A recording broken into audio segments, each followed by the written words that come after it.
International Gullah-Geechee Conference in Conway. Oh my I'm goodness. doing the opening night. Like I need something else to do. No to almost everything, because the last February, I promised God.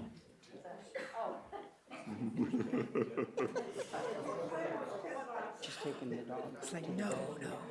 But, there's some things you don't say no. Yeah, no. And this one here. I don't think it's right, his picture is not up there because he's still the mayor. Well, good afternoon, everybody. Good afternoon. Good evening. If I can get everybody's attention, please. It's my pleasure to welcome you to Mount Pleasant Town Hall. I am Mayor Will Haney. I get to be the mayor of this beautiful town, the best town, the best city in America, even though the former mayor of Beaufort is right here behind me. And I just want to mention the importance of this month, the importance of Black History Month, the importance of what we are doing here today and why it's important. If you look around in this chamber that was finished in 2017, everything from the carpet to the tone of the walls right there, I know it looks like a pegboard from IKEA to some people, but it's actually not, is themed around our sweetgrass basket cultural heritage in this town, and that's very important to us. And we have two former mayors here today, and I far am junior to them. The chair of our historical commission, Deb Sutherland, was a mayor in another state, in the state of Ohio, in a place outside of Cleveland for 16 years. And Mayor Billy, as I call him, Mayor Kaiserling, was the mayor of Beaufort for 12 years. And I just got back from Columbia where we had the State Association of Municipalities and the State Mayors Association. And I learned from a former mayor that she introduces herself as the formerly honorable so-and-so, but that doesn't sound right. They are still honorable, but I want to thank y'all too. And they will tell you, and the reason that we do this as a government is local government especially, this applies to all, but nowhere is it more important than that local government that we have a sense of community and that community abides in respect and knowledge of each other. And without a proper perspective of history, that can't happen. And without that, we don't have a cohesive community. Not that we have prisoners of conscience or that we always agree all the time, but we have some understanding of who we are, where we've been, and where we're going. And so when I first became mayor, one of the things that I introduced is what I call my Palmetto principle for my leadership of this town. And it has three pillars, and that is to protect, to plan, and to restore. And what we're doing today and what your commission is doing does all three of those things. Protect the knowledge of our history and where we've been, and plan for the future so we can continue to do this and we can continue to impart to the next generation and the next generation where we've been, where we are, and where we're going. And restore, we need to restore. We need to heal the wounds of the past. We need to restore the bad times. Y'all heard me say this before. I don't know who I'm quoting, but maybe you can find it on Google. Someone says that change is difficult at the start, messy in the beginning, but the result is beautiful. And we need to look back in history, and we need to learn about change. And we need to have the conversations about the things a lot of people don't want to talk about. And that's why we celebrate Black History Month in the town of Mount Pleasant. And I appreciate all these programs y'all have put on. Please look in this and see what we have coming up. There is a great lineup throughout this month, and I hope you'll participate. And I'm going to turn it over to Deb. And I want to thank you. I'll let you introduce the commission, but I do want to thank all of your commissioners for all y'all have done for the town of Mount Pleasant. Thank you. Thank you, Mayor.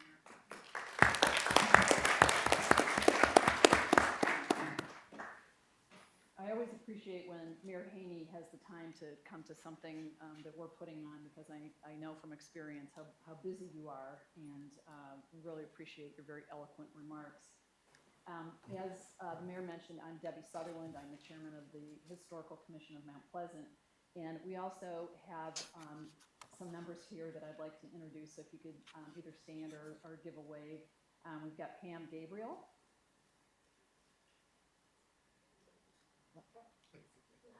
Oh, louder. Maybe I'll get closer to the mic. Is that better? Okay. Pam Gabriel is here. We've got Bill Hine. Where's Bill? And we've got our wonderful liaison, Kate Miller, who really does all the work for us. And last but not least, we've got Gibson Hopper. And then we've got a couple of other members, Courtney Tice, Daniel Cox, and Brian Blaylock, who could not be here today. As the mayor said, the Historical Commission promotes the history and culture of the town of Mount Pleasant by creating opportunities for all of us, including visitors, to experience and enjoy our community's shared heritage. The Black History Month celebration is one of those opportunities, and our participants for today's event, Michael Allen, Scott Teodorsky, Bill Kaiserling, and Velinda Littlefield. Michael Allen began his career with the National Park Service, where he served over 37 years as a park ranger, education specialist, and the community partnership specialist for the Gullah Geechee Cultural Heritage Corridor, Fort Sumter National Monument, and the Charles Pinckney National Historic Site. So obviously he has tremendous historic experience. His effort helped establish the Reconstruction Era National Monument in 2017. In 2019, Mr. Allen received the Order of the Palmetto Award, and in 2021, he received the Governor's Award in the Humanities. Scott Teodorsky has worked for the National Park Service for over 23 years. He started as a park ranger for the Mammoth Cave National Historic Park, followed by the Lake Mead National Recreation Area from 1999 to 2003, and the Cumberland Island National Seashore from 2003 to 2015, and was the Chief of Interpretation and Superintendent for the Congaree National Park until 2018. His love for community led him to Beaufort, South Carolina, where he now serves as the Superintendent of the Reconstruction Era National Historic Park, managing all of the park sites and facilities. Billy Kaiserling began his political career in Washington, D.C. in the U.S. Senate and House of Representatives. He returned home to Beaufort, where he served on the City Council before being elected mayor. Mr. Kaiserling served as mayor from 2008 to 2020. He helped achieve the Reconstruction Era National Historic Park and Network. His goal was to uncover untold stories and correct the lies and myths that have often surrounded the Reconstruction era. He was awarded the Green Tie Award in 2009 and the South Carolina Governor's Award in the Humanities in 2020. Velinda Littlefield was an associate professor of history before becoming the director of African American Studies at the University of South Carolina. Ms. Littlefield helped start the Institute for African American Research. In 2015, she received the Governor's Award in Humanities. She has published multiple scholarly articles and books and is currently working on a new publication. She will serve as our moderator. Again, I thank our participants very much for being here, and also to all of you for taking the time out on a beautiful but cool Saturday to join us. So sit back and enjoy, and I'm sure we're going to learn a lot. Thank you. Thanks. I'll stand up, and I have a loud, booming voice. It's great to be here. Welcome. And I'm going to start out the panelists. I've asked them to speak for about 10 minutes, and I'm a stickler for time, so if you see me go stand behind one. No. Debbie and I both agree that meetings of any sort should not last more than an hour, hour and a half. And so we're going to try to stick to time so that you can do other things, but we also want this to be a lively discussion. So the panelists will talk for about 10 minutes, and then we're going to open it up for conversations in particular about Mount Pleasant. And so I'm going to start with Michael, Scott, and then Billy, the national and then the more local point of view from the park. So let's start with Michael. Again, I just want to, say I'm grateful for the opportunity to be here this afternoon, and I look forward to the dialogue and the conversation. And the task before me today is to share my intersection with the establishment of Reconstruction National Historic Site and Park and Monument in Beaufort. I want to put a caveat here and a foundation. In order for us to have this conversation, we have to realize that November the 7th, 1861 is the true reason why we are sitting here, because it was on that day that the transformation of Beaufort, Hilton Head, Port Royal, parts of South Carolina, planted the seeds which would lead to eventually what we know today is Reconstruction, transformation from enslavement to history. So I want to give credit to that date as to why we're here today. Now, my intersection with that, not only as a student of history, but from a physical perspective, happened in December of 2000, several years after 1861. When in that month, in the middle of that month, I got a call from the superintendent of the park here in Charleston at Fort Sumter and saying that we needed to go to Beaufort tomorrow morning because the Secretary of the Interior is coming and we have to pick him up and show him around, take him around, and he wants to visit some historic sites. So I had done that before, so I didn't give any thought to it. And so when I got there, I saw his real reason.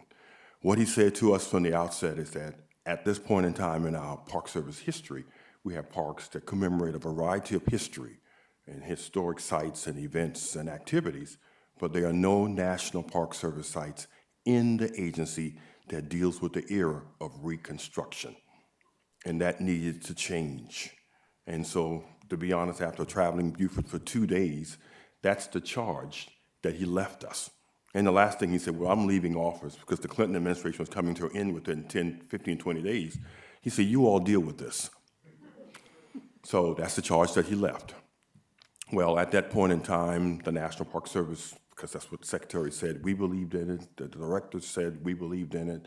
And then the most important element that I need to point out is that the community in 2000, in 1999, believed in it. So many entities from the city of Charleston to the county, the city of Beaufort, to the county of Beaufort, to the Penn Center, to USC Beaufort, historic sites in and around the greater Beaufort area said, if this is what is asked of us, then let's begin building the blocks in order to do this. And so as we went forward, first thing we did was begin to try to have a canvas of all the historic sites that are existing at that point in the early 2000s that are directly related to the Reconstruction era. So we began doing that. On the other hand, it's incumbent upon us to gather as much of the history of the communities and the sites and the places that are connected with Reconstruction, because all of this is going to be needed if we're going to move forward in what the directors and what the Secretary of the Interior asked of us. And so again, I collaborated with county, with city government, with communities, with organizations to begin that process, and we were on our way. And I would mildly tell you that at that point, the two senators, and Billy can attest to that, at that time was Senator Hollins and Senator Strong Thurmond. Both men said they agreed with this endeavor.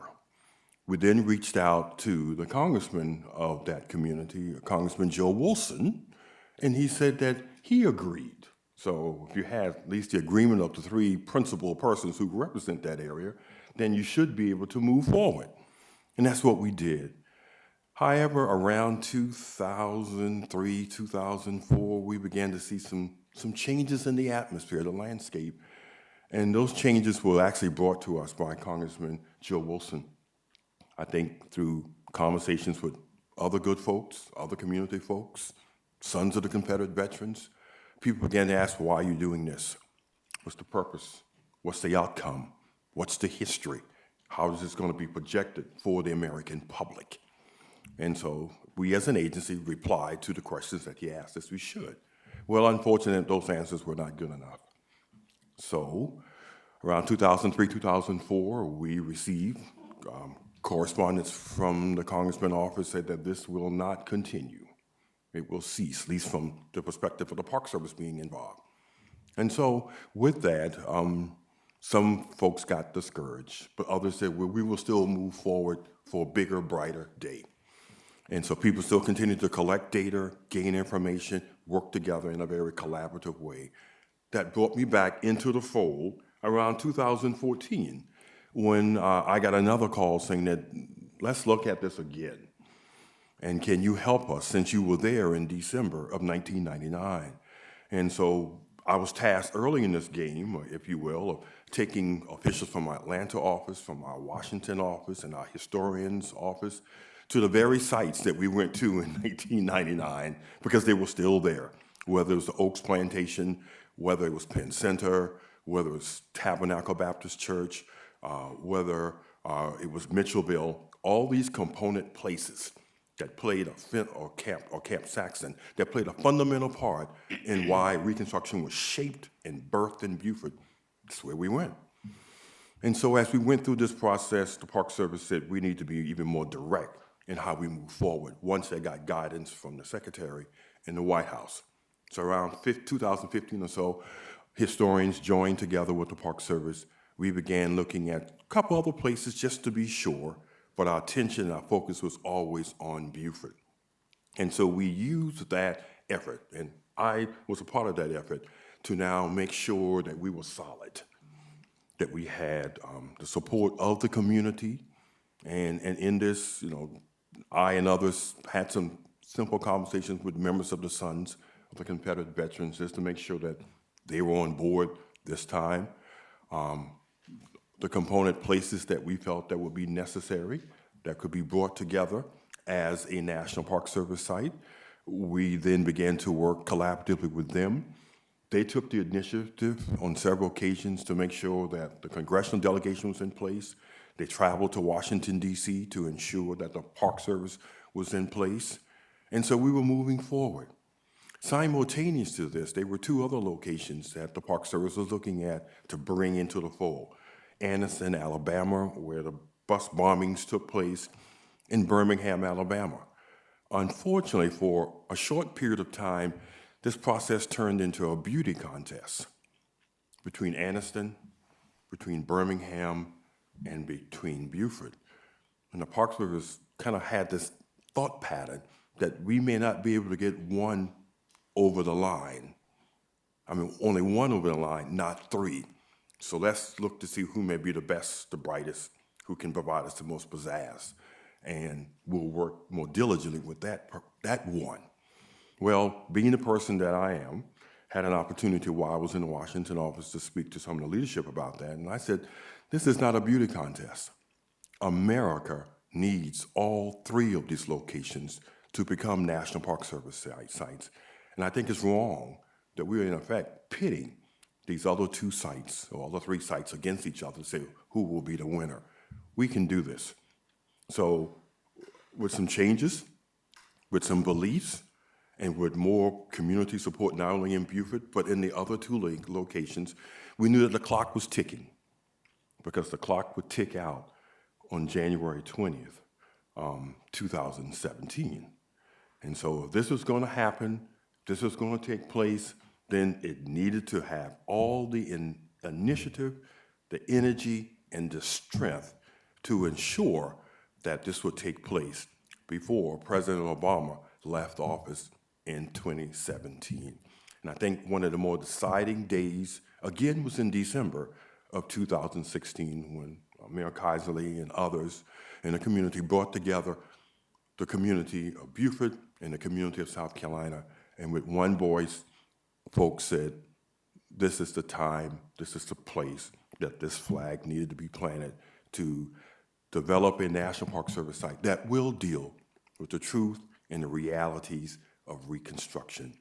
And at that time, the director of the Park Service, John Jarvis, I think he was overwhelmed by the number of folks that came, that the support that was given, and I think the sincerity of those who spoke. And I think in his mind, he felt, we have to do this.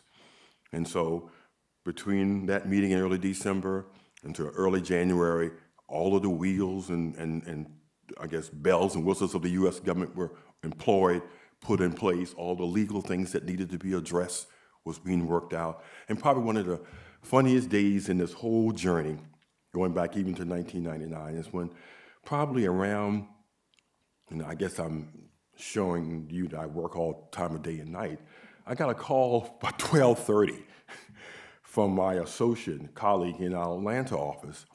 And she said, Mike, all of the paperwork which need to be placed into the courthouse later today, I have at my desk. And we needed to get it from Atlanta to Beaufort. So I said, wow. I said, well, I'm not going to drive and pick it up. And I said, you can't put it on a bus.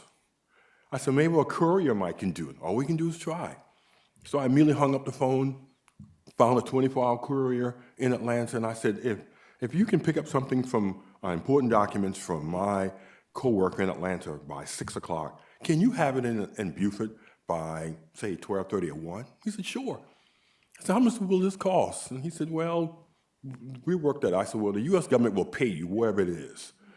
And so 6 o'clock, the documents all were picked up. By 12:30, 1 o'clock, Billy said, it's here in Beaufort. And by 5 or 6 that afternoon, what needed to be recorded within the courthouse had been recorded, which gave the authority to move forward. Because one ingredient I didn't mention that needs to be mentioned, you may ask, well, why we were concerned about President Obama doing this? Because we use what's called the Antiquities Act of 1906. The Antiquities Act of 1906 allows the President of the United States by executive order to design and develop and to bring online a national monument. That's why. And so again, we had to share with Mayor Kaiserling, with what he would bring to the table, what the folks at Penn Center would bring to the table, what the folks at Brick Baptist Church would bring to the table, and what the folks from the United States Navy would bring to the table. But specifically for the Penn Center was the Antiquities Act. And that was probably the hardest day maybe of my career. I gave you the funniest day. Now the hardest day was for me to walk into the office and to tell the director of the Penn Center that the U.S. government is interested in securing property from them that they cannot buy. And using the Antiquities Act, they would have to donate it. That was probably one of the hardest days because I know the struggle of that place. And now here I am, an African American, walking into Penn Center, speaking to the director and asking him to give property to the government. I said, I'll leave now, this is too hard, sir. And he said, no, let's talk about it. And they talked about it, and the board, for the most part, except for one person who abstained, agreed. And so when everything now is in place, the documents settle, that great afternoon in 2017, I got the call. That what we had set in place as a dream in 1999 now is a reality.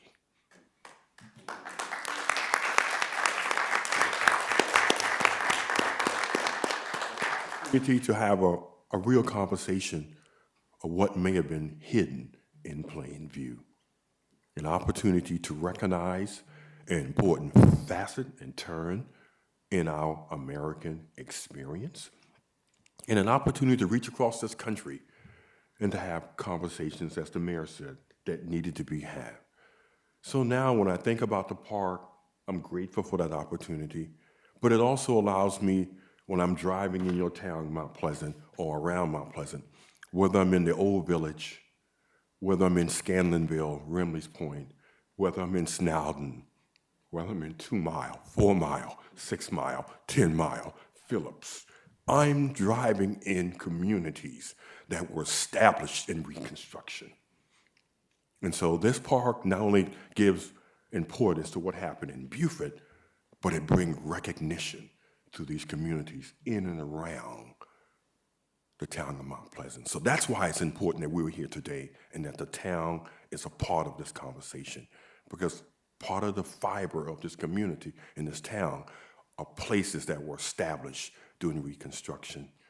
So I would hope that this little 10-minute conversation I had with you would at least give you a sense of my intersection with history, culture, preservation, and the importance of Reconstruction.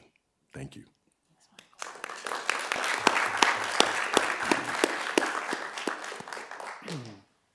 All right. Can you hear me okay? All right. I didn't know if I had to really push or not. I'm actually here as the first permanent superintendent of Reconstruction era National Historical Park.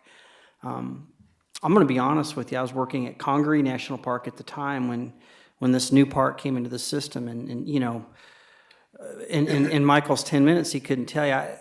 it was exciting for a lot of folks. It was in national parks, national monuments, because what they're called, we're not going to get into all that right now, but the presidential proclamation can create a monument. And we were all so excited. And the recognition that these stories, for this part of history, our most misunderstood part of history, now we're going to tell the story. This park's a little bit different. Grand Canyon is there because of Grand Canyon, right? Gettysburg is there because of Gettysburg. This is a national historical park that is dedicated to a period in American history. And when you think about that for a minute, at first it's kind of overwhelming. But for me, it's not overwhelming. It's very exciting. So I'm proud to be at the park, where it's exciting because new national park sites don't come with staff and they don't come with budgets. And when I was the first person there, I showed up to work and there was an empty building and a plastic table for me to put my computer on. And we kind of been going from there. And now we just celebrated 5 years, but it's taken some time to get budgets. Still not fully budgeted, but we're getting there. And I also want to say something else. National parks don't happen without the communities that are around them. Reconstruction era wouldn't have happened. Yeah, there were other sites, and those sites had folks in the community that were interested too. I appreciate Michael bringing up some of the other African-American sites that were new as well. We have 5 new parks that are dedicated to those stories. Camp Nelson up in Kentucky, and of course Reconstruction era, the sites in Alabama, and then one of the newer sites is the Medgar Murray Evers home. And these things don't happen without the community. As an agency, we can't go into a community and say, we want a national park here, okay? These sites, Michael alluded to it, they had to be donated, okay? Or the land has to already be in federal jurisdiction. So it's kind of complicated, and it doesn't happen without the community. It doesn't happen without congressional folks. I know this is a tough time with you don't hear the word bipartisan very much, but national parks are something that are bipartisan, at least to a large degree. So the park was established in 2017 as Reconstruction Era National Monument. And in 2019, Congress passed the Dingell Act, which changed our name to Reconstruction Era National Historical Park. And it did a couple other things too. It provided us acquisitional authority so that if there are other sites that are donated, we're not allowed to just use government money and go acquire sites, but we're allowed to acquire them in a fairly easy manner to make them part of the park.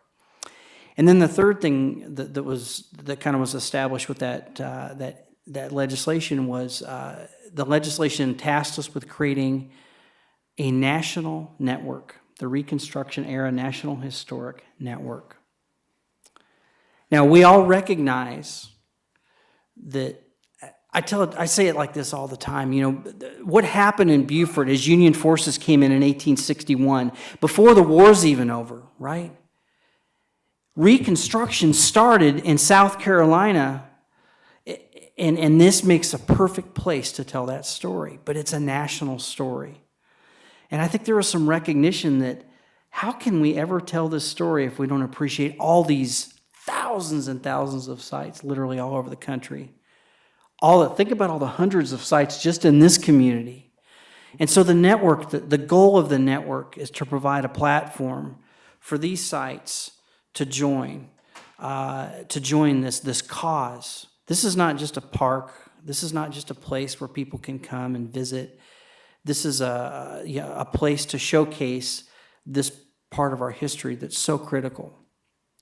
So as the superintendent, the other thing with the legislation is similar to the other networks, the African American Civil Rights Network and the Underground Railroad Network to Freedom.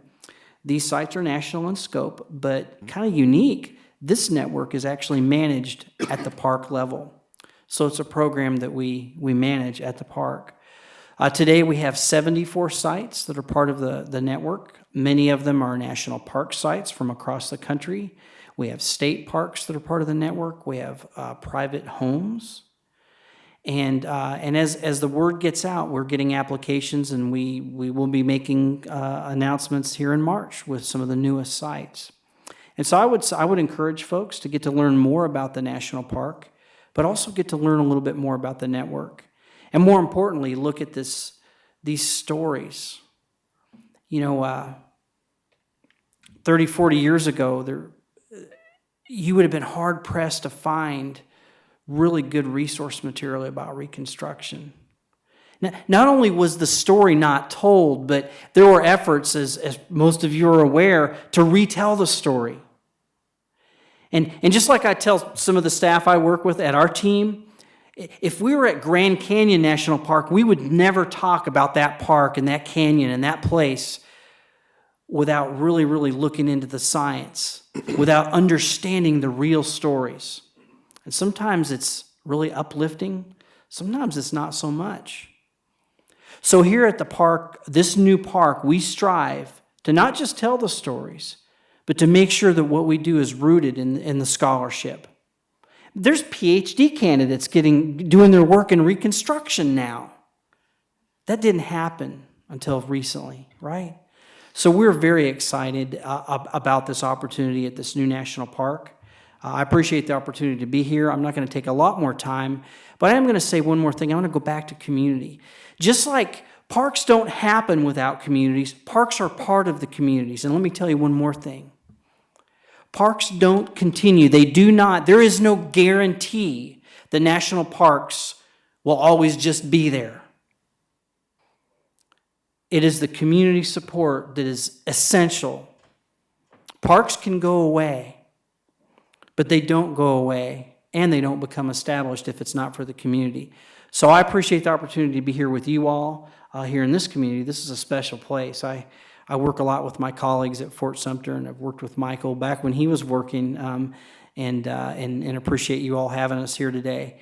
And I'm happy to stick around as long as you'd like to answer any questions. But we're going good places, and hope to talk to you soon about some of the sites maybe in this community that we could bring in as part of the network.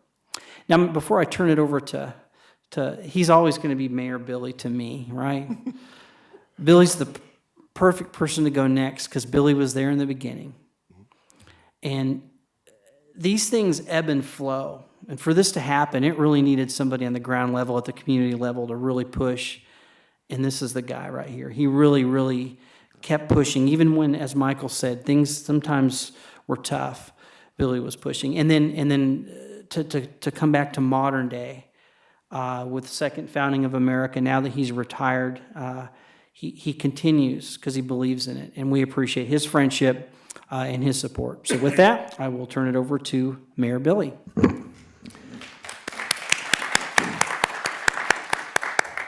Thanks, Michael, and for Michael gave you 16, 20 years history in 10 minutes. Right. I think I'm going to go to the same seminary that he did so I can learn to preach.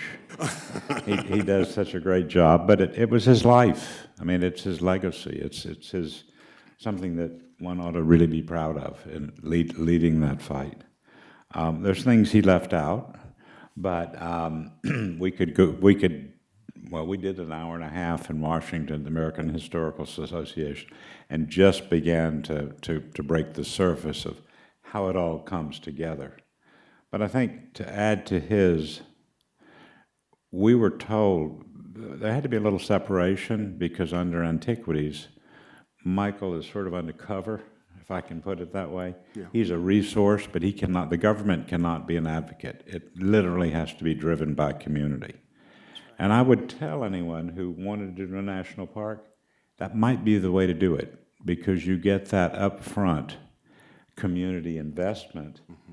And in this case, it was over $2 million that we spent all locally to get Darrell Hall from Penn Center, building my brother and I donated, the easement from Brick Church, Port Royal to build a reception center, welcome center for Camp Saxton on the Naval Hospital that's hard to get to.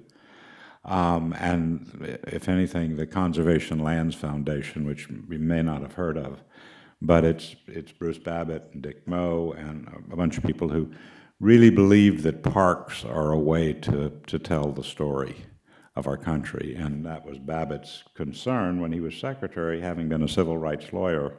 He said, how is it that we could have missed this? I don't know that much about it. And then he went to the scholars. They brought him Michael, brought him Eric, Dr. Foner brought them to Michael and others showed him around. But the mayors can understand, after you work for a number of years on something like this and climb a hill, the easiest thing in the world would be to beat your chest, say, look what I did, and move on to something else. But I have to say that I couldn't do that, because I don't believe that a park in itself, particularly this one, is just physical sites. I think this story is different than many parts of our history, because it's really about people. And it's about stories of people that have never really been uncovered. And that if many people in the past 3 generations had known about where they came from, they would be in much different places from where they are today. And so I felt that rather than the finish line, after it was the monument, then we got the park and network, we were really at the starting line. And that we had to leverage everything we could to take the acknowledgement by the country that there's a period of our history that is critical to understanding citizenship and understanding the successes and failures of our nation, and that it really had to be more of a movement. And that, yes, we were fortunate Beaufort was chosen by chances that we happened to started it first and lasted longer than any other community. But we weren't, it's not all in Beaufort. It's all over the country. There are stories, there are people, there are lessons to be learned. There are descendants who would benefit so greatly if they understood the strength and the passion. So rather than run for mayor for a 4th term, I decided that I was going to start a support organization. And it started as Reconstruction Beaufort, but quite frankly, my message wouldn't be as strong to you if we were Reconstruction Beaufort today. So we changed it to Second Founding of America to make sure that it was inclusive and that we want to engage people first at home, then the Low Country, then the state, region, and nation, because there is so much that we can learn. So we have 3 principal missions. The first, which I'll come back to, is basically being the philanthropic partner to make sure that Scott and his team get the support from the community and from other places like the U.S. government where they're not allowed to ask, but we can ask. So we're their advocate on the ground, and we do things for them. The second is engaging the story to engage young people who I think are going to be the change agents. We as adults have not done a very good job over the past 150 years. But I think there are a heck of a lot of 10 to 16-year-olds, give or take a couple of years, who, if they find something in their own backyard that they're interested in learning about and see its importance and how it's affected their lives, maybe become uplifted to know that their great-great-great-grandfather, who had gone from enslavement to fighting in the Union Army as part of the 1st Carolina Volunteers, then became a state legislature. That kid's going to have a different image of himself. He's going to have a different sense of himself. Chris Rock, the comedian, when interviewed by Henry Louis Gates, Gates asked him, "Do you know who your grandfather was?" And he said, "Well, I know who he was, but I don't know anything about him." He said he was enslaved in Georgetown County. Mm-hmm. He went to war in the Union Army. He became a legislator. And I saw the interview, and all of a sudden there are tears rolling down Rock's cheek. He said, "If I had only known," he thought, I thought I was a lucky man. I don't know what other people paid to get me to be who I am, and the gratitude that I have to them, and how my life might have totally changed if I had known this when I was young. So our second scope is engaging 10 to 16-year-olds. We started with the idea of schools. COVID obviously took away 2 years from us. We've decided to take another route and find people in the communities who would help us, find young people who have the stories, and guide them through them. They'll learn the soft skill of just being engaged in the community rather than standing off on the side.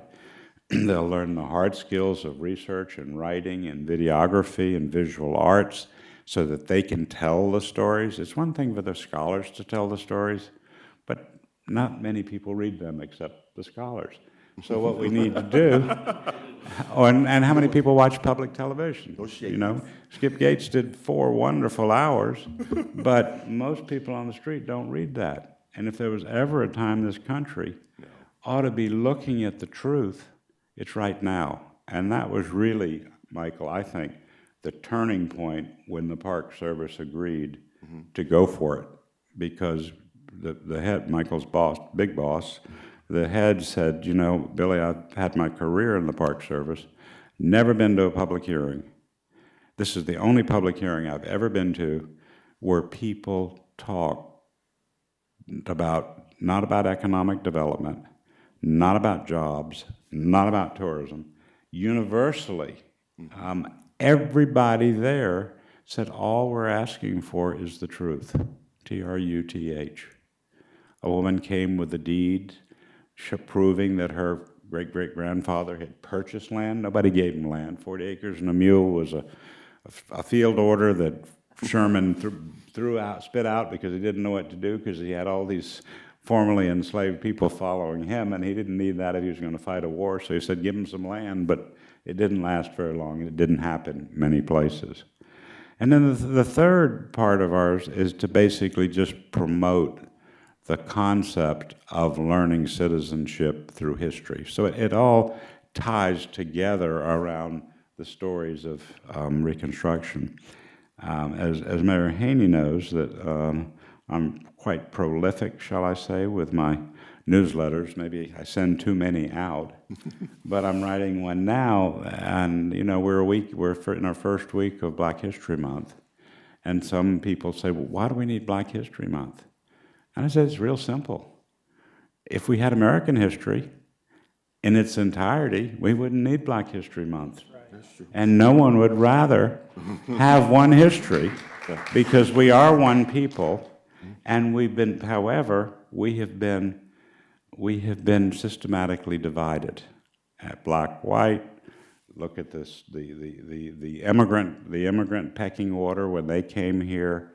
You go to the big cities during the Industrial Revolution, the English didn't want the Irish didn't want the Italians didn't want the Puerto Ricans didn't want the blacks during the Great Migration, and on and on. And who goes to bed tonight most worried about fear on their families? The Asians. Now, what did the Asians do? They succeeded. And what this mistold narrative of Reconstruction is a book that was written by, Val, you know her, Cox Richardson. It's called How the South Won the Civil War. And it's basically about this concept of losers writing history so that they win. Now, I don't want to get partisan or anything, but does that sound familiar? And so to explain it away, they basically said that 2,000 African Americans, the 13th, 14th, and 15th Amendments to the U.S. Constitution, 2,000, elected officials, 6 historically black colleges and universities, 90 independent schools, craftsmen, millionaires, successful farmers. That was no lost cause. That, in fact, was the only time, from my perspective, that this country has ever approached fulfilling the sacred promises of freedom, justice, equality, and opportunity for all. And the country couldn't take it. It was too much. The powers that be had to, through what we all know as Jim Crow, they had to begin just banging and discrediting. Those legislators are crooks. They're doing illegal things. The businessmen are corrupt. Black men are going to attack our white women. And for now 150 years, we've been through this, so no wonder we got kids on the street feeling like shit. Because that's what they've been growing up, and that's what they've inherited, and we've got to break that. And so that's what we're trying to do, is take what Scott is institutionalized and bring it to the field, find some people in Mount Pleasant, find some people in Georgetown, find some people in Jasper and Hampton, Colleton counties, find some people in upstate New York and Auburn, where Harriet Tubman landed, find people all over the country who want to engage these young people in digging deeply and figuring out who they are, who we are as a country, and encouraging us all to have the courage to look in a mirror and see the truth. Because as the scripture says, and any good psychiatrist says, and I can tell you that, any good psychiatrist, the scripture says, the truth sets you free. But we're afraid of the truth, and therefore we're leveraging this to help the public begin to understand. And I tell my friends who are Sons of Confederacy, I don't want to wipe out your history. I don't even want to wipe out your story. There's plenty of room on that blackboard. The problem is there are too many blank pages in our history books that don't tell the very important parts of history in a fashion that is fair and that is honest. So Val is the chair of our board. I was smart enough after several years to realize that I couldn't handle it. She's been gracious enough to do that. We've got a number of ongoing projects. One of the most exciting, and I know I'm over my 10 minutes, but that's okay. I used to be a mayor, right? 2 minutes. I sometimes forget that. But one of the most exciting projects we have, which will be a tool that will help you, is something we call Project Reconstruction. Because digging for information, for primary sources, is not easy. Because there is so much information, diaries, letters, journals, in archives that are siloed in all over the country. So we brought on to create a model, and we brought on graduate students, PhD candidates, to go and start digging. And we've now basically got a working model that it will make it easier for a teacher, and that doesn't mean a classroom teacher, that could be you, or you, or you, or me, or any of us, to work with kids where we can dig and find something, but it's also a place where what we learn can go in as long as, it's vetted by historians and we're sure we're accurate, and it's a primary resource. So it's going to be this thing that grows. But you can literally go in, and instead of spending a day and a half finding something, Bill and Darlene Hine are extremely engaged in important parts of this. So it'll also have exhibits on certain periods. I mean, there may be an exhibit on something unique about what happened in Mount Pleasant one day that we would look for you to try to put together to do with us. We work with the Gullah Geechee Cultural Corridor Commission, because that's a network of people we hope to engage in working with us. It's all about partnerships, and I think if that one lesson I learned, and I think the mayors will both agree with me, is by siloing ourselves and refusing to collaborate, we all lose. So we are here reaching out our hands to you, saying you've got some gold, some truth here that is going to help not only your people, but people all over this country if you join in this effort and start digging. There's gold, there's real gold, there's humanity, there's love, there's peace, there's skills, there's accomplishment that has been buried for too long. So, thank you.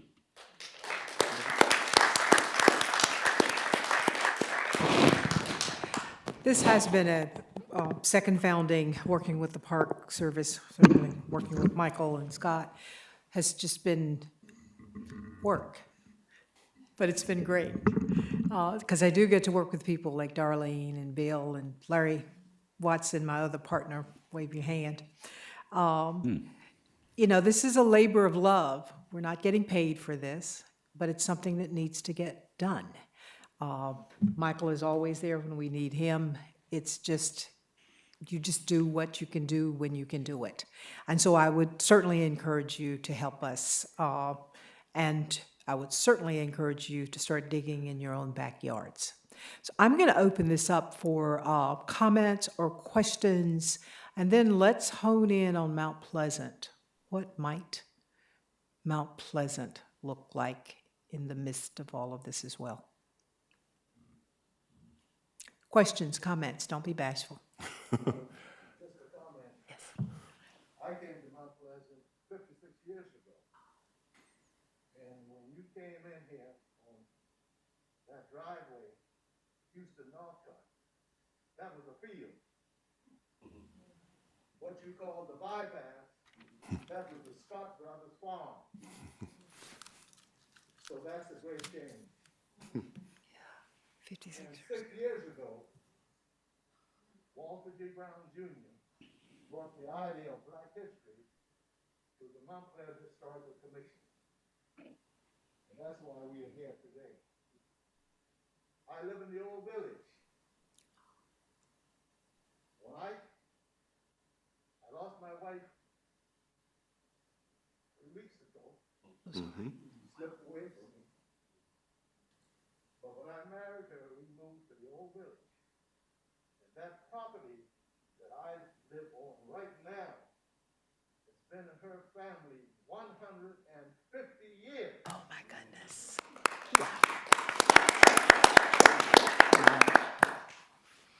And we're gonna hold on to that. Yes. My son's back there somewhere, that bald-head guy. Love it. I've got 2 daughters, but I promised my wife that we would hold on to that property. Because the old village, as I knew it 56 years ago, no longer exists. Right. Complexion is changing, and we have sold our land, and God's not giving us no more dirt. So we need to hold on to that little piece of dirt that we have. This is very enlightening.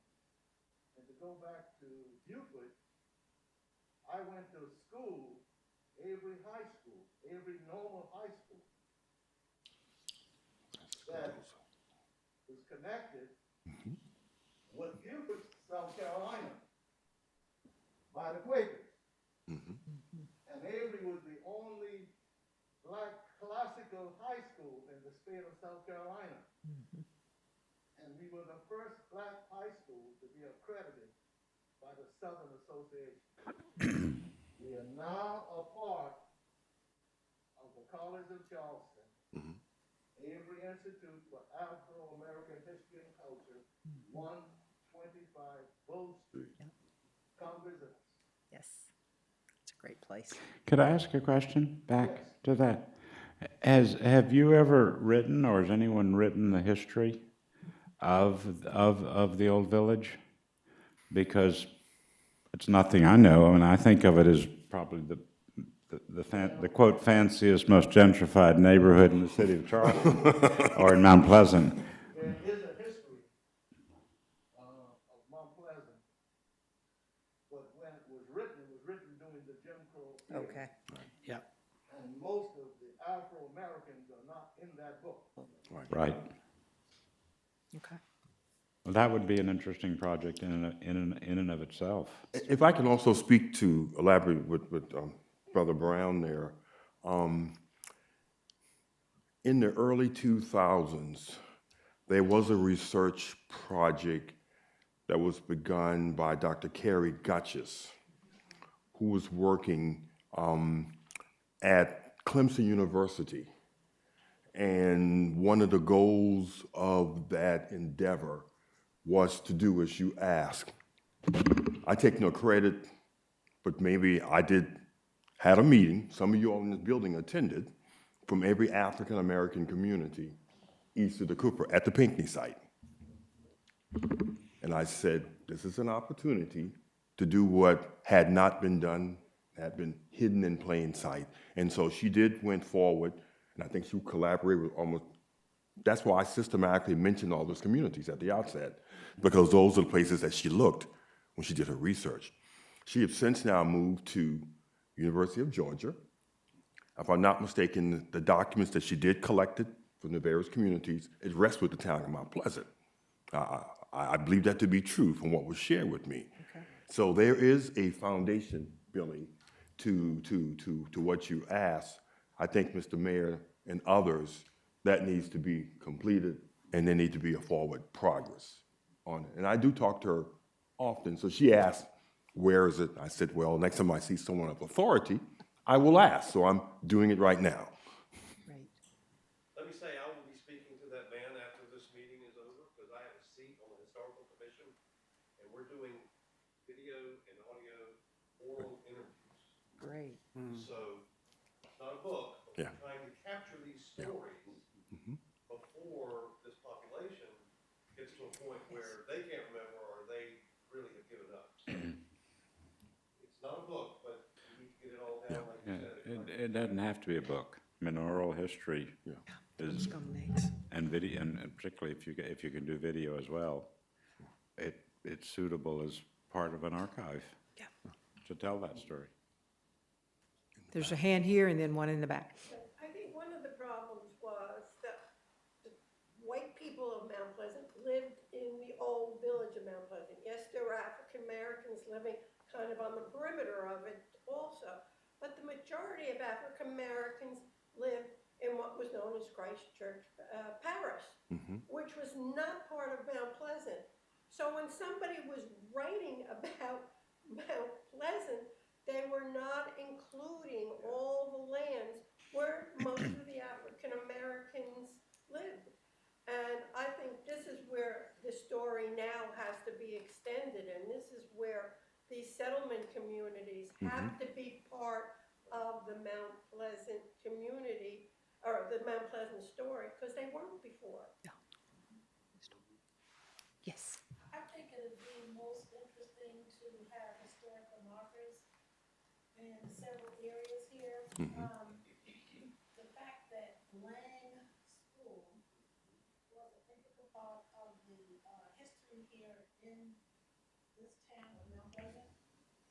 And prior to Lang School being called Lang, it was called by several other names. Called the School for Negroes. It began right here in Mount Pleasant in the old Village. at that time, the Charter Presbyterian Church. So there's over 155 years of history just there in the educational component. But other than that, there are other schools. Like our Rosenwald School is still here, located outside the old village, if you will. Then we have the 4-mile school, and the 7-mile school, the other schools, the 21-mile schools that educated our population prior to them being integrated into Lang. As we know, Lang, a lot of people don't know that Lang was a high school. They did not know that that was the first school that was a part, that was accredited in the state of South Carolina. We do have a small Lang School Association that we're trying to collaborate with the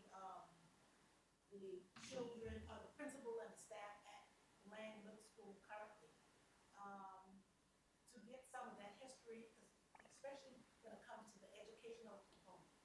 And as one gentleman was saying, oh, Mr. Brown, the outskirts of Mount Pleasant was totally farmland. I grew up here 70-some odd years living, thank God. My dad farmed land on the outskirts of Mount Pleasant. Rosemead, with the old SCE&G, now Dominion Energy, the duck mallard, all that was farmland, you know, and the history should be documented appropriately and properly. And this is where we are today. Hopefully, with the engagement of the mayor and council and the team here in Mount Pleasant and Charleston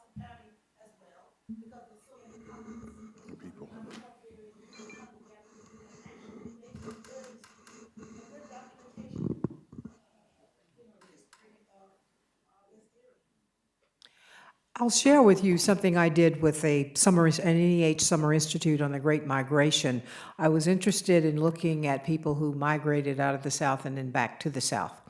And so we worked with several people in Kershaw County. And we did a Saturday meeting all day. We did promotion, publicity, all of that. We said, any documents you have, if you're willing to do an oral history, please come this Saturday. So we took students from the University of South Carolina. You could do this with high school students. We took the tape recorders. We took scanners. We said, bring any documents that you have. We'll hand them right back to you. And so we had a full day. It went on. We started at 8. We didn't leave there until about 9 that night. And so we met in a church, and so people would be in different rooms interviewing people. And then we would scan their photographs. There was a student there who would write down who are the people in this photograph, who we got it from, and they would sign a form saying this can only be used for educational purposes. You will not believe the type of information we got in one day, and the documentation, the oral interviews, just rich, and that's when you can then start putting together a story. Well, I have some information, from my dad's farm that dates back to 1930. When the paper was so fragile, you hold it so it won't fall apart. And So there is a lot of information here that's, people just don't know what that next step should be. Right. And as you said, they can scan it without having to really actually give it up. that's real important. Yeah. Yes, Mr. We Brown. actually did that, historic commission at Friend Community Church. And we did 35 interviews. Okay.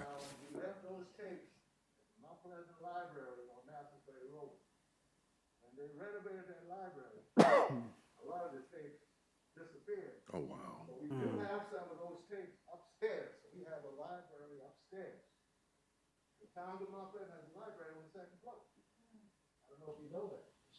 There are historical facts in there. And there's a quilt about the town of Mount Pleasant hanging in that library on the second floor. Mr. Mayor is here.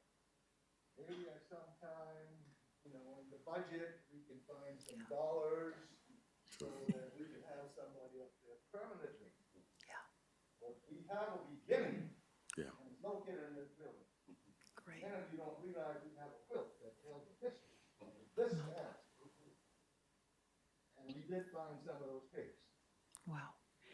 There's a young lady sitting there that wrote a book. Good seeing you. About the Copper River Bridge. Raise your hand. She served with the historical commission way back then. Which means those tapes need to be digitized, and you can get small grants from the South Carolina Humanities Council and all sorts of other places. I think the mayor got a question. Yes. Sure. Several things from the town perspective. One, you know that a lot of the settlement communities that we have, only parts of them are in the town. That's true. And this is a problem, Mayor Billy, it's South Carolina wide. We can't annex everything that's encompassed in the town, by the town of Mount Pleasant. And we were just in Columbia, and this is one of the legislative priorities we have. And it's not to be, it's not to be dictatorial or anything like that, but it's hard when you have areas that are totally within the town, but they're not in the town. And I told the legislators, I said, what if you carved out Union County, South Carolina, and that was North Carolina? And everything that came through there and all the governance and everything was not you. And they said, well, you kind of got a point there.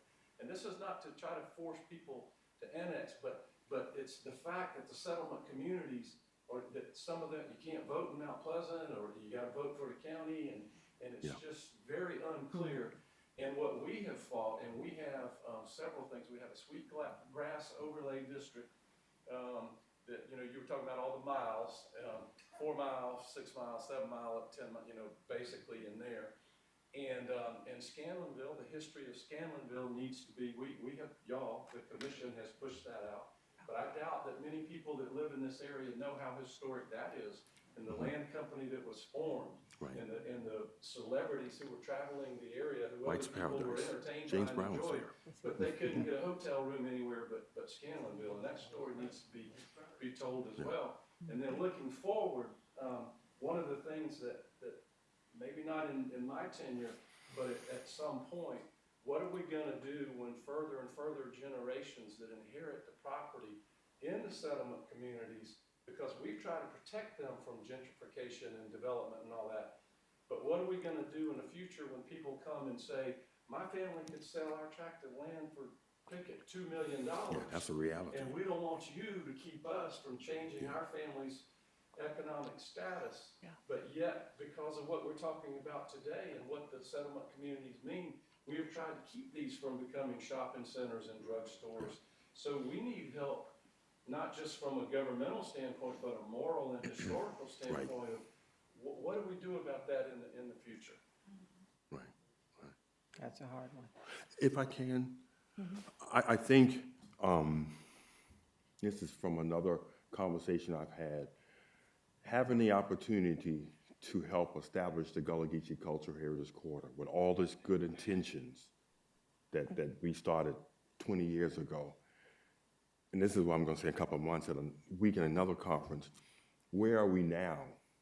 And you speaking to where we are now, a recognition has been brought, which is great, but that recognition has brought collateral damage.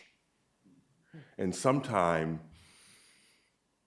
that's like painful, but I'm challenged here to think that the work that we did was for a track of preserving, protecting, educating, encouraging. But some folks took those words and now using them in another way, which is contradictory to what we established. And so I think, Mr. Mayor, you're on a point. I'm old enough to remember living in Mount Pleasant. It was not as it is now today. Just being real about that. And the folks who I know who've been here historically, like Mr. Brown, I met when I first pretty much got here, you know, are not crying in the wilderness, but they're asking how can they be recognized, protected, preserved, but also how can they survive in the 21st century? So I think a part of us being here today is that's a hard question, but it needs to be done because all over the United States, people sitting in rooms just like this, elected officials, scratching their head, how do we move forward with integrity, with a moral compass, but also being real, and still do within the confines of the law? I think documentation is the beginning to this. Because everybody is not going to open the book, and sometimes we have to even get to TikTok.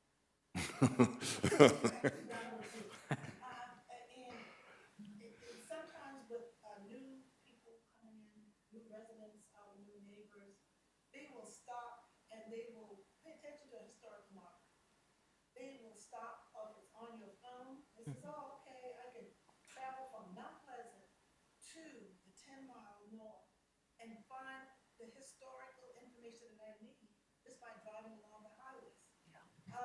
What we as Land School Association members would like to engage with the Charleston County, with the mayor and council, and big corporation, if you will, to have where Home Depot is located.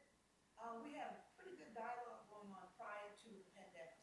We would like to have that entrance from 6 Mile and 17 on the right of way to be named the Land High School Way as you turn in to go to the Home Depot.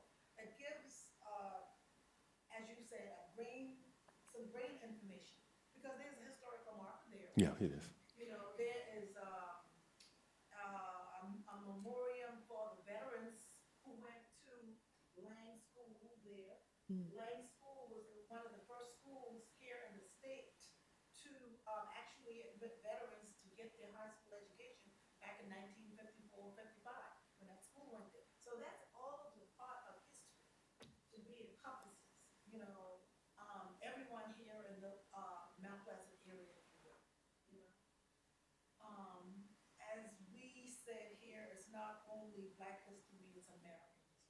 That's right. It's true. So I hand over there. Thank you. Not so much about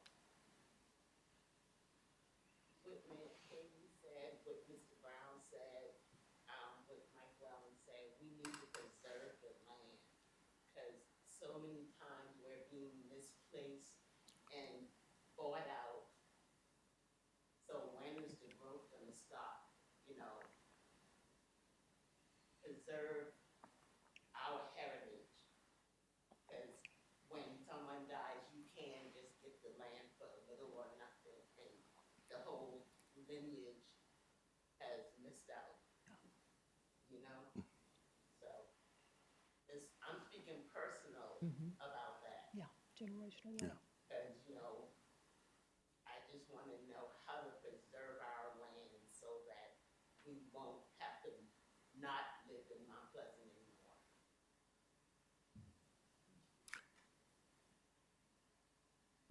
Question. That's it. It's a good question. Yes. I think the big question is how to get people to care for the preservation. Because especially immigrants moving from everywhere else to our beloved Mount Pleasant, they don't care. It's the people that grew up here who have to Beat the drum. project that image of we want our history known. And you have to do something about it. You can't wait until they're gone. Yeah, we have an example of that in Beaufort, in that we have what's called the Point, which is the most well-preserved neighborhood that many people who live there don't realize. They were tenement houses. It was racially mixed, and they come in and they buy these trophy houses. But my brother had the courage with me to take the risk to do what we thought was a generational thing, and buy the Robert Smalls house. And fortunately, the National Trust for Historic Preservation is going to help us pay the debt. But so that we've already got an agreement that the Park Service can take people in. Now, only walking tours and only with the professional interpreters. No off-the-street people. But the neighborhood doesn't want it. They don't want more people. They don't want more tourists in the neighborhood. And we have another example when we talked about the old village. We have what we call the Northwest Quadrant, which has a great story. And the story of the Northwest Quadrant was that after the Civil War, the colored troops were given favored treatment at the auctions of land, and many of them were able to buy blocks in these neighborhoods that they built their homes. Well, as it becomes gentrified, and we have an older population coming in, they don't like a playground because kids make noise. So, the mayor knows this challenge of growth. And the government can't do it alone. I have to tell you that they need you to form that neighborhood association. And when you come to them as a body, then it gives them the help they need to build the kinds of protections there. And I guess that's where we are with this. We can't rely on the government to do it all. Right. But they've given us a great opportunity to leverage off of that. As I hope this simple hour-and-a-half gathering today will give you the inspiration to begin to think of those things. Praise houses, churches, any houses that were built by freedmen, properties that should be saved. We've got 4 projects going, and it's not easy. It's taken a long time. Families that don't want to give up the property, but they can't afford it. It's falling apart. 3 years, I think we now have an arrangement. They get to keep the house. I get $200,000 to fix it up. In exchange, they give Scott and the Park Service access to the house so that people, it can be used for interpretation for a number of period of years that justifies the federal investment. So we'd be happy to help you in some of these maneuvers, because the network, someone mentioned Yeah, I the was gonna, signs for the yeah, I was schools. gonna mention the network. Yeah, the other thing too, just, the National Park Service, our mission is to preserve places. I mean, ideally, if you want to tell the story of our country, you can do it through the national parks. And that's why it's so critical that the Reconstruction era, which, by the way, to define that a little bit, our period of significance that we've defined as an agency is 1861, which is when Union forces came into Beaufort County, to 1900. Things started going downhill. By the late 1870s, it was a different thing. The wave was going, but those stories are critical. But as an agency that we've learned, and sometimes we've learned the hard way, that interpretation and education is you absolutely cannot preserve and protect special places without interpretation and education. The historic markers, the TikTok videos, that stuff's all critical.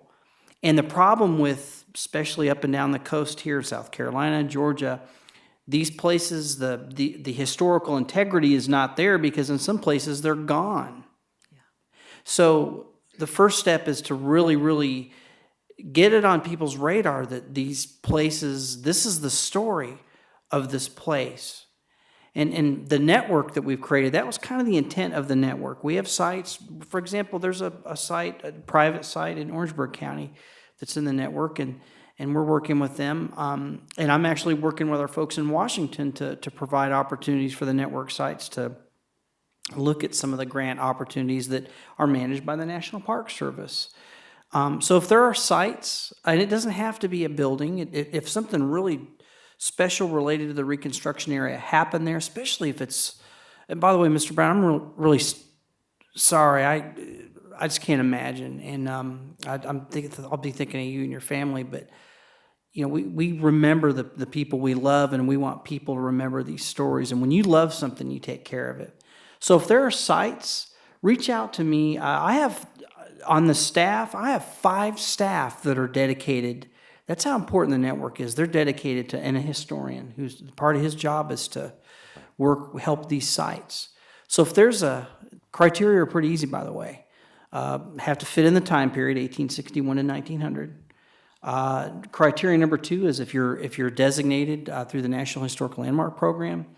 And the third criteria is that property or that building or that place has that story that relates to the Reconstruction era. And this is something we look for, sites from all over the country. By the time this thing, and it's not going to be just a website, a collection of sites. We want to do educational workshops. We want to bring what we have to help these sites if they want to do historic preservation. We have some of them they ask the question, we want to preserve this house, but we don't know where to go. They've never even heard of the State Historic Preservation Office, right? Or some of these partners that we just take for granted because we work with them on a frequent basis. So this network is a really good opportunity, and it kind of started with the recognition that all these places, all these, and that's a reality all up and down the coast. Very few of the sea islands have their integrity. They're built up, and a lot of the folks just aren't aware of the rich history that's there. So reach out to me, and we will, if you want to visit our park website, you can look at the network and check it out. And now that we're getting staff dedicated to it, we're really, really going to move and work within the communities to make this stuff happen. But again, I'm going to go to it. Mike can kind of identify with this. Most of them, I've done a little bit of everything. I've done everything from firefighting to maintenance, everything you can imagine. But my passion has always been, and I've spent most of my career doing interpretation and education. And when people are connected to that story, and it's something simple as changing the name of the street, when they understand what that's about in that community, that becomes their story too. So I wish I had something better to tell you, but certainly if there's a site in this area, let us know. We'd love to explore options for inclusion in the network. Let me ask this, then just put it on the table, speak it publicly. At the outset of my presentation, I talked about all the communities that from the time period. Maybe this could be the time and the place, Mr. Mayor, History Commission, staff, that in working with these commissioners and working with these communities, given the criteria of inclusion on that network, maybe this could be a way of nominating Yes. each one of these communities that have been documented from that time period to, that's at least a foundation.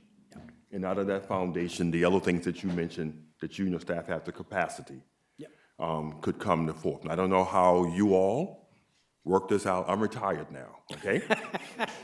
But I know most of you all. You can tell how retired he is. So, and I've said this publicly to others, and maybe in a simple way, but now I'm saying it in a more forceful way. That I think this is something that now you can drive home with on 17, saying that the folks in Mount Pleasant will hopefully do this, that they will do it. Yeah. I don't know how long, but they shall do it if they go find the application on your website. Yeah, check it out, and I'll leave my information and call me. Yeah, there's some really good opportunities here, and I know a lot of the sites are now, they're on a good track to doing the preservation you're talking about. A lot of times we don't know where to go, and that's kind of what we do. Cities do it. We're used to working with these partners, but if you have a piece of property and you have a family history, you may not know to go to these places. So, reach out and we'll help any way we can. One of the things we're going to do, like I said, is we're going to organize a call soon where we talk with our person in Washington to look at something as simple as what types of grants the National Park Service has that sites can apply for to help do that kind of stuff. So, and there's lots of other stuff out there too. There's a little bit of a misconception about some that network sites are not owned by the government. They're not controlled by the government. That's right. Thank you, Billy. Yeah. They're not maintained by the Yeah, government. that's right. But they're included in a network, and being part of that network can help you when you go to that potential funder and say, we're becoming part of a national network. And the more we get, I can't, heritage tourism, you've got it. Charleston is the highest demographic. They stay the longest. They spend the most money. And so the more places, even if they're just riding by, I mean, you get 4 or 5 network sites. You can do a little audio tour to tell the stories. They won't go in the house unless someone invites them in, as opposed to the park, which are actually buildings that the Park Service controls either by owning them or by easement. Right. But just to be part of that network could be very helpful in finding the money to fix up that old house or to bring back another one. Is that carrot they hold out there, the status, I guess you'd say, of being part.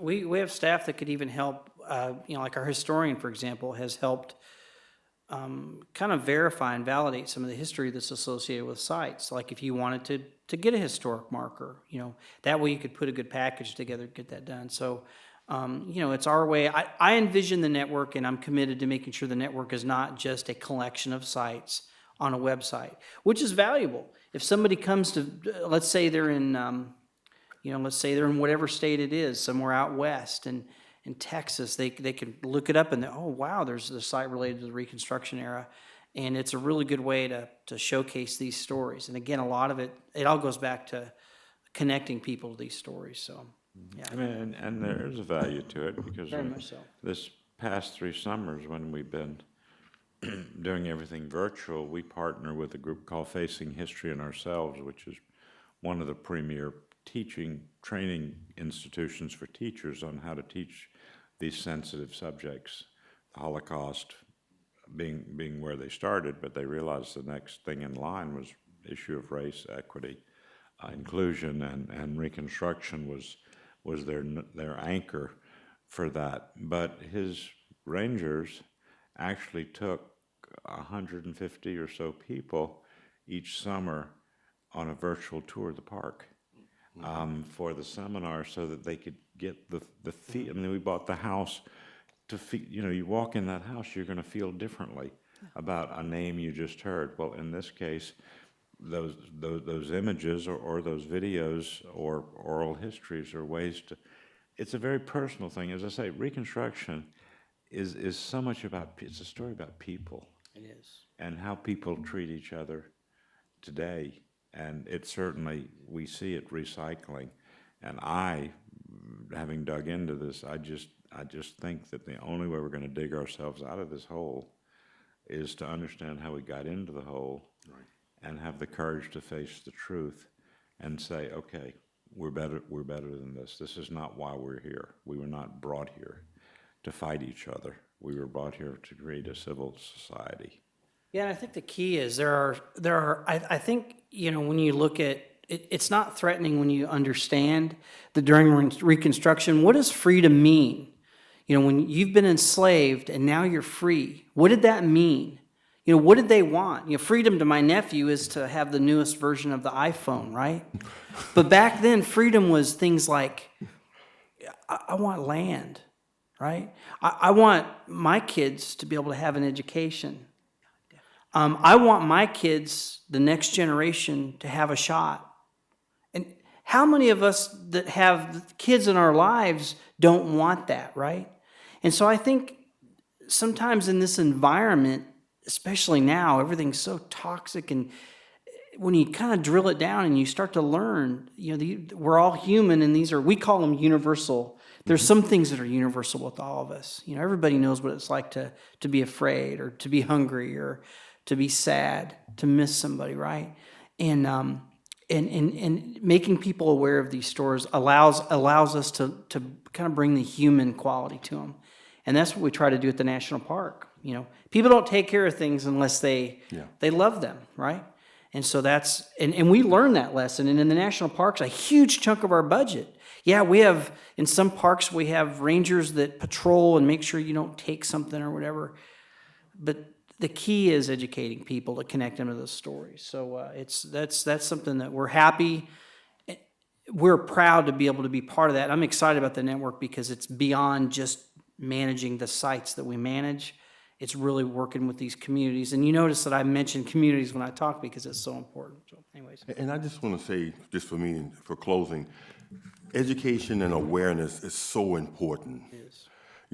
As I said, I grew up in King Street, and it probably wasn't until I give Dr. Hines credit, sitting in here, my history professor in the fall of 1978, and the things that he shared with us, that I learned that a man by the name of Stephen Swales, who once was the mayor of King Street, who later was elected to the state senate, who was the president pro tem, the head of the state senate of South Carolina, lived and worked in King Street, who was Robert Small's attorney. Now, for the 12 years, I'll skip to 5 years. For the remaining part of my educational experience in elementary, middle, and high school, that simple fact was never presented to me. And repeat that, never. So when I heard it out of his mouth, and then he began to tell me more about him, and then I learned where his house was, which when I was a child was the location of a tobacco warehouse, which I spent some time in too. It was like, wow, how do I miss that? And then beyond that point, the fact that at one of the times that Robert Smalls came to my hometown to visit his attorney, as we do now today, there was an episode where Stephen Swale took him to visit the communities, Scott. Unfortunately, this was a turbulent time in our American experience. And so in one of those visits, community visits, there were men, I guess, associated probably with Wade Hampton that did not want Robert Smalls and Stephen Swales to be visiting the community in Winsburg County. And so when these men came to attack Smalls and Swales, the community came up and rose up to protect them. So I said, okay. Then I began to look at the names of the men that came to protect these two guys. And these were relatives. Montgomery, my surname, Adams, McKnight. And then the history told me that this was in the yard, the community of Wilson Chapel, where I grew up. Reconstruction, I guess, was a part of my blood that I didn't even know because I was not given the opportunity to know that. To know that. And so I see my journey here, and Scott and Billy and all of you all being a part of it, was because of my relationship with history. At least I had the knowledge that I could gain and did gain to understand that. But for the hundreds and thousands of millions of other Americans that were not presented simple facts. Simple facts. That's the challenge that Scott and his team have. I'm grateful to at least open the door. Now you can walk in it, Scott, and do whatever you need to do. But it's about how can we provide for a better America. And on that note, I am going to say thank you, and we hope to see you again.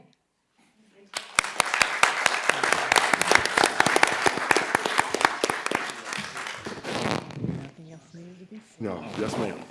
It's wonderful. Oh, cool.